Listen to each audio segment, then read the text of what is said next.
Okay, good morning, Rabbi, and Hakadosh Baruch. Thank you for joining us on this beautiful Sunday morning. Shavua Tov and Chodesh Tov to everyone, as we are entering the Chodesh, the month of Iyar. Iyar, our rabbis tell us, is a beautiful acronym for Aleph, Ani, Yud Yud, Hashem, Resh Rofeecha.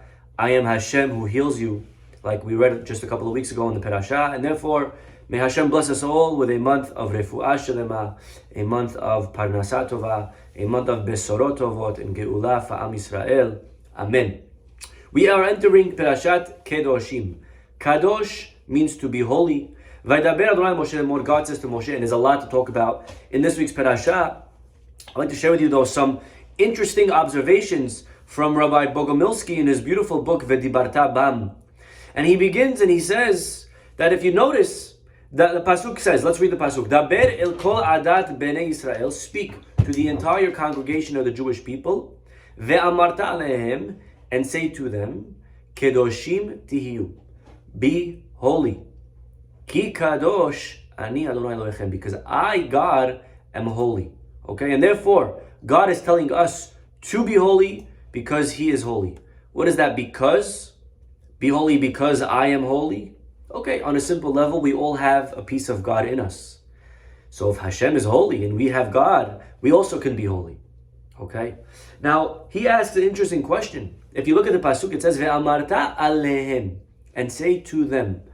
But there's another way to say that. Not Ve'amarta alehem, but we could have said Ve'amarta lahem. Right? Ve'amarta lahem. What's Ve'amarta alehem? The extra aleph of the year is an interesting way to phrase the word alehem. It's saying unto them. You could have just said say to them. Lahem. That's Hebrew. What does it say? What does it mean? Ve'amarta lahem. So we must really pay attention a little bit and talk for a moment on this word kadosh. What does kadosh mean? Kadosh we translate as holy. But really, as an example, a person would come and say to a lady, Hare'at mekudeshet li. What does that mean when he says to a lady, will you be holy to me? Hare'at mekudeshet. What does that mean? Holy to me? So really the word kadosh doesn't mean holy. Right? We translate it loosely as holy, but really it means kadosh is elevated or separated. When we say that a lady is mekudeshet, it means that she is now separated. Before, she was part of a pool of women that were vacant and free and single and ready to mingle. But now, the second she accepts that ring, she is mekudeshet. She is now off limits. She is out of bounds. She is elevated and separated, and nobody can have her anymore. Now she is for only one man. So that's what it means, mekudeshet. It means to sanctify in the sense that we are separating something. When a person would makdish an item to the Bet HaMikdash, a person would say, I want to donate this to the Bet HaMikdash. That's called hekdesh. What does that mean, hekdesh? It means it's a holy item. Yes, it is holy, but it means it's no longer available for general use. Before, I was able to use this pen to scratch my ear, to throw at my friend, to write stuff. Now the pen is mekudesh, right? Mekudash. It's hekdesh. It's holy and it belongs to the Bet HaMikdash, and it's designated for Hashem and no longer can be used for what I want. Okay, and that's what the word kadosh means. When Hashem says to the Jewish people, right? By the way, when we speak about Hashem being kadosh, what does that mean that Hashem is kadosh? A lot of times we use the phrase Hakadosh Baruch Hu, right? Hakadosh Baruch Hu, anachnu ohavim otcha, right? What does Hakadosh Baruch Hu mean? Could anyone translate those words? I mean, we translate it as the Holy One, blessed be He. But the truth is, if we think about it for a moment, Hakadosh means that God is elevated. In a way, God is distant from this world. He is far from this world. He's Kadosh. He is above this world. He'll never have any resemblance to anything in this world. He's just way too powerful, way too above, too separate. Yeah, he's separated. That's what Kadosh means. However, the word Baruch, what is Baruch? When we say Baruch Ata Hashem, when you say a bracha, right? Here we go. I'm going to do one right now. Not because I'm thirsty. No, of course not. Only because I want to say the bracha. Baruch Ata Adonai Eloheinu melech haolam shehakol niyeh baro. What does it mean, Baruch Ata Hashem? Very good. It means that you are the source of all blessings. That means that any blessing that we have here, the fact that I have health, the fact that I could drink, the fact that I can breathe, okay, I'm a little congested actually, but the fact that I can breathe, the fact that I can see and eat and sleep, and that I have blessing and life and bracha, who is the source of all that blessing? That blessing is because of Hashem. So when we say Hakadosh, we're saying that God's elevated, He's above, He's separate. But then we say when He's Baruch Hu, we're actually saying that He's somehow here. So God is both. He's distant, but He extends a hand into this world. And He gives us bracha, Baruch Hu, He gives us bracha. How do we receive that bracha? We receive it with our hands. And the way we really receive bracha, and we have to know this, is by doing mitzvot. When we do a mitzvah, we are actually creating a vessel to catch the bracha from Hashem. That's why Hashem gave us mitzvot. The Sefer on the Sefer HaChinuch that explains mitzvot, he writes many times that you know why what's the goal of this mitzvah? Because by doing this mitzvah, I now create myself into a vessel that I'm able to receive Hashem's blessing. So we have to know that. Anytime we do a bracha, we are a mitzvah, the mitzvah is enabling us to receive bracha. Okay? That's why we say, Asher kedeshanu b'mitzvotav v'tzivanu. Through the mitzvah, I now, like Hashem, become elevated. I become separated. I become kadosh. Asher kedeshanu b'mitzvotav. And by doing this mitzvah, I now, so to speak, now I have hands to catch this bracha. You know, the Hasidim, the Ariel, before doing a mitzvah, they have a leshem yehud kucha berichu. Look at those words. Leshem yehud kucha berichu. In order to leyached, what does that mean, leyached? In order to unify. Kucha berichu.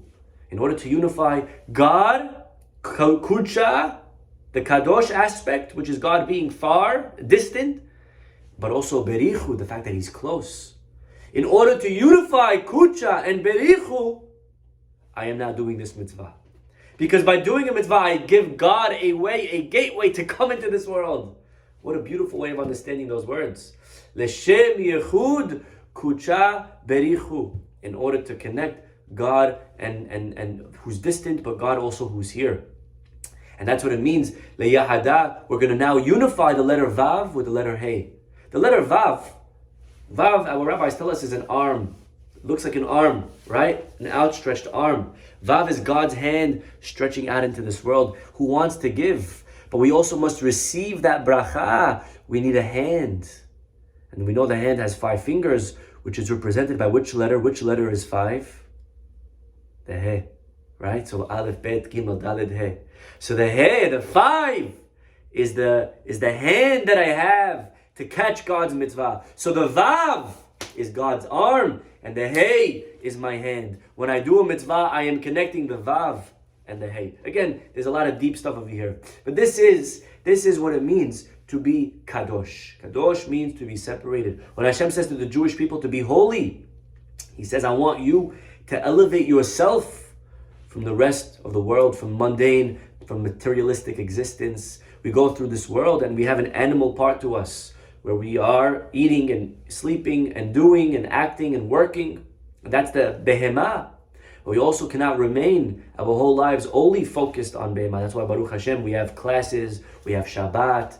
These are all ways of reminding us that we have a neshama. We have to elevate and conduct ourselves in a way that's holier. And therefore, to be kadosh means to do holy things, to elevate ourselves above just eating and sleeping. A person could go through this life and they make money and they work out and they eat, but they just remain physical and materialistic. So to be kadosh like Hashem, and therefore He says, beautiful. That's why Hashem told Moshe, Daber El kol adat bnei Israel ve'amarta alehem. Say to them, because we asked, why does it say alehem? It should have said ve'amarta lahem. The answer is, he says, alehem is an acronym for 4 letters. Aleph Lamed Hey Mem stands for Harei At Mekudeshet Li, where Hashem tells Moshe to tell the Jewish people and to declare them that in effect they were separating themselves and sanctifying to Hashem when God came and made us his wife, so to speak, and he betrothed us and he separated us from the rest of the world to be his people. And therefore that is why the word alehem is used, and again to remind us what it means that we are now holy. Just like a wife, we are designated, we are unique, we are special. Beautiful. Another question on this pasuk: Daber el kol adat bnei Israel ve'amarta alehem kedoshim tiyu. Speak to the entire Jewish people and tell them to be holy. Says Rashi, melamed. This teaches us, what does it mean to the entire kol adat bnei Israel, to the entire community? Says Rashi to teach you that this parasha was said behakhel. What does it mean behakhel? It was given in an assembly. This parasha was given in an assembly. Now, again, many ideas what that means. Why specifically this was taught in an assembly? What does that mean that it was taught in assembly? Was the rest of the Torah not taught in assembly? Okay, but there seems to be an extra element over here of hakel. And the question is why? What's so unique about this mitzvah of being kadosh? The Torah wants us to know that it was transmitted through a community in an edah, while everyone was there. And he quotes over here a beautiful idea from the Sefer Divrei Sha'arei Hayim. You know, it's something that we spoke about in the past. There is the Reform movement had a slogan. And the slogan was Yehudi Babayit Ve'adam Bachutz. What that means is that at home you should be a Jew, but you should be normal in the streets. What that means is that sometimes a person has certain beautiful values, a person has conduct, a person has mitzvot, the person is pious, but the piety remains at home. Only when they're in the house do they actually keep their levels of chumrot, their beautiful mitzvot, Shabbat and kosher. But somehow or another, when they go out into the street, when they go out into public, they're afraid to appear too religious. They don't want to look, because people are going to think I'm too religious, and I'm going to lose maybe a certain status in the community. I'm going to lose maybe my social friends. I don't know what it's going to be exactly, but a person is sometimes embarrassed or ashamed not to look too Jewish. Want to look cool because we like to conform. We want to fit in. I don't want to look too religious. So I get it. I have to be religious, and I want to be religious, and I feel good about it. When I'm with God at home, I'll keep. But when I'm outside, sometimes a person becomes a little bit normal, and again, normal not in a good way. Normal by dropping the values that we have. We gave examples of this in the past. Sometimes a person will keep kosher. I'll give you an example, okay? You keep kosher. But then they're invited out with friends for dinner. And when it comes to eating in this restaurant that's not kosher, we are a little bit embarrassed that we are kosher. So instead of telling the people that are with us, oh, it's okay, I'll just get a drink because I'm kosher, we're embarrassed. We don't want to look too frum. We don't want to look too religious. So what do we respond? We'll say something like, oh, I'm on a diet, or I'm vegan, or this, or that, because we want to look, again, we want to fit in. We want to look normal. This is a person who is embarrassed of their beautiful values. The Gemara tells us that there was a beautiful mitzvah. There is a mitzvah called tzitzit. And the tzitzit, we know, has the 4 strings. Okay, the 4 strings, one of them should be, it's 4 doubled into 8, right? And one of the strings should be techelet. Techelet was a beautiful bluish color that we don't really have today. We don't really know where the exact snail that we took the blue from, where this snail is. And therefore today, most rabbis, most people that wear tzitzit, you'll see, only wear white. There are others today that do claim that they discovered the snail and they do wear techelet. Okay, it's not for me to decide whether or not it is the right one or not the right one. But either way, the Gemara tells us something very interesting. The Gemara says that there are people that tie to their strings, instead of techelet, which was very expensive, they would tie a kala ilan. Kala ilan was a cheap bootleg version. It was a fake copy version, not the real blue. Okay, it was a knockoff, right? And some people would tie this fake blue to their strings, and they would lie and say, "Look, I have techelet." Right, and this is what we call we're all familiar with this. These are fakers. These are people that show one thing and really it's not. Sometimes people, right, they show off.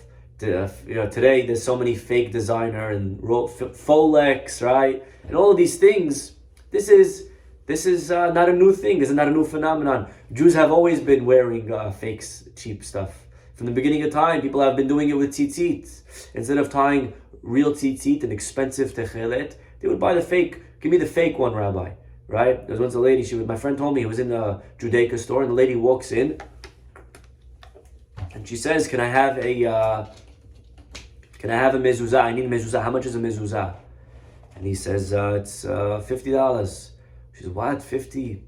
I need 7 of them. It's too much. You know what? Just give me one. Just give me one, and I'll photocopy the rest." It's a true story. My friend went, he tried explaining to her. She didn't care. See, the funniest thing was this lady had a designer handbag.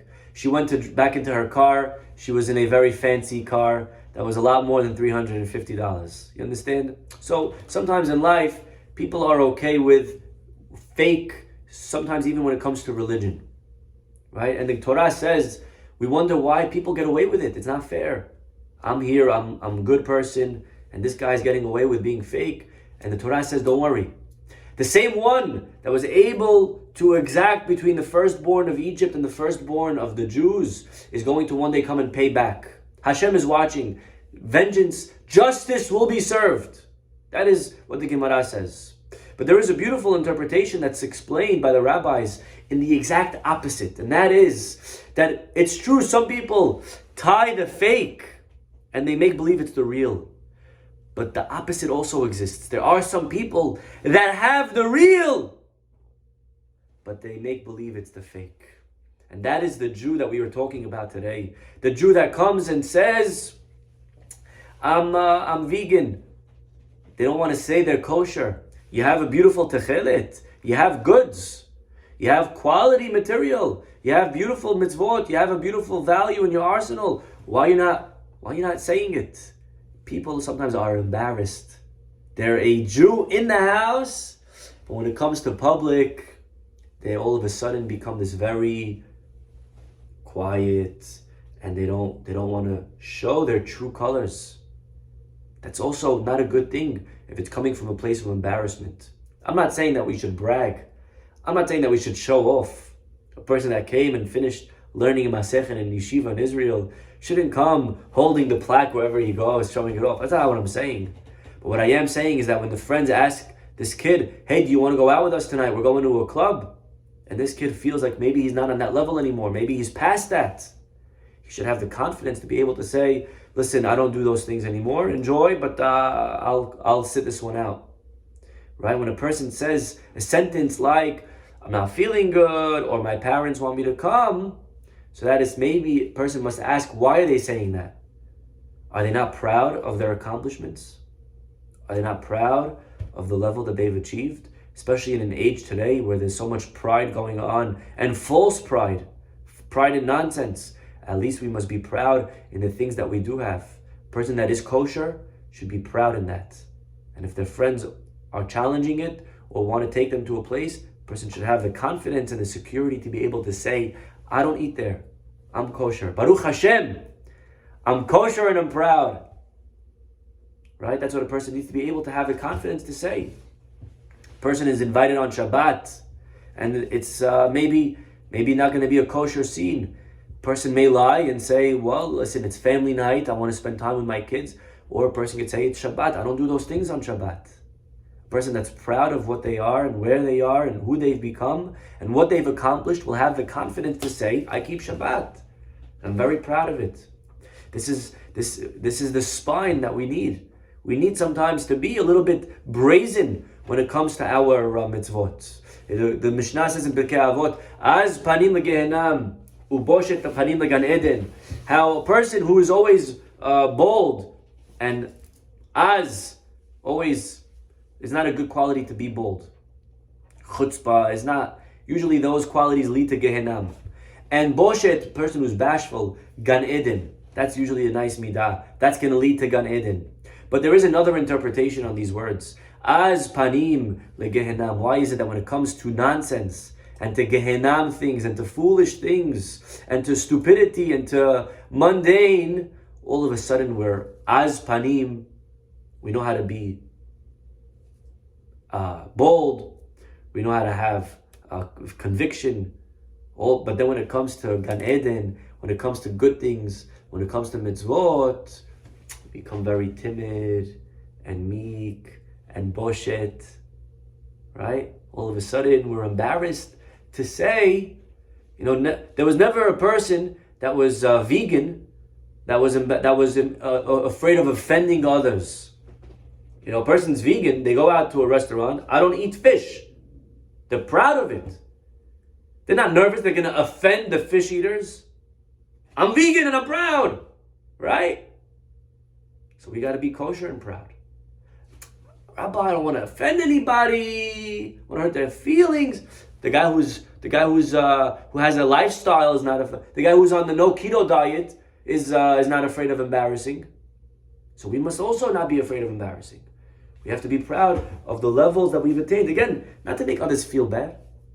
But if a situation ever were to arise that we were asked and we were in the middle of a sin, we should be proud. We should be a Jew in the house and a Jew outside of the house.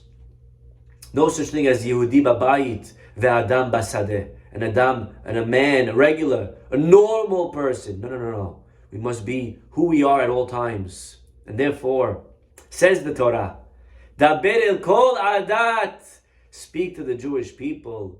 They should be holy, but don't let that holiness be limited to the house. Says Rashi, this parasha was given behakel, in public. Even when we're in assembly, even when we're out of the privacy of our homes, even when we are behakel with other people, we should proudly display the holiness that we've attained, the levels of Kedusha that we have achieved, to realize and remember that the reason, we have Yom Ha'atzmaut, why are we Israel supporters? Why do we support Israel? If a person were to ask you in the street, why do you support Israel? So some people will give a fake answer. Some people may respond something like, I support Israel because it's the only democracy in the Middle East. You ever heard that one? Yeah, okay, baloney. That's why. And if it wasn't, then you wouldn't support Israel? We're giving fake answers. We're giving cheap goods. We have real answers. We have goods. We have real beautiful stuff. We have techelet, the real answer. This is the heritage from our forefathers. This is inheritance. This is the land that God chose. It's a land of Kedusha. We have Kedoshim. But when it comes to being public, all of a sudden we're embarrassed of that answer. We give a fake answer. We make it all of a sudden political and democracy and nonsense. That's not why. The real answer, we have to say why. The real reason we don't want to eat is kosher. The real reason is because I don't do that on Shabbat. I can be seen in things like I'm proud of what I have accomplished, and therefore Kedoshim Daber el kol adat bnei Israel, says God. This was given to the entire assembly. So and therefore we take our beautiful conduct inside and outside of the house, even when we are with other people. Okay, I think these are two beautiful ideas, remembering what it means to be kadosh, to be elevated, to be separated, what it means that Hashem is kadosh, and what it means when we do a mitzvah to bring God who is above back into this world. Kadosh Baruch Hu Vav Hey. And then again, the other idea that we spoke about today of Daber el kol adat, to be able to take what we have and to be able to have the confidence, Hashem should bless us, to have the security that we need to be able to carry our beautiful values, mitzvot that we do throughout wherever we go into the world. Okay, everybody, we'll stop over here. Have a wonderful day. Chodesh Tov. And God willing, we will see you all tomorrow. Bye-bye.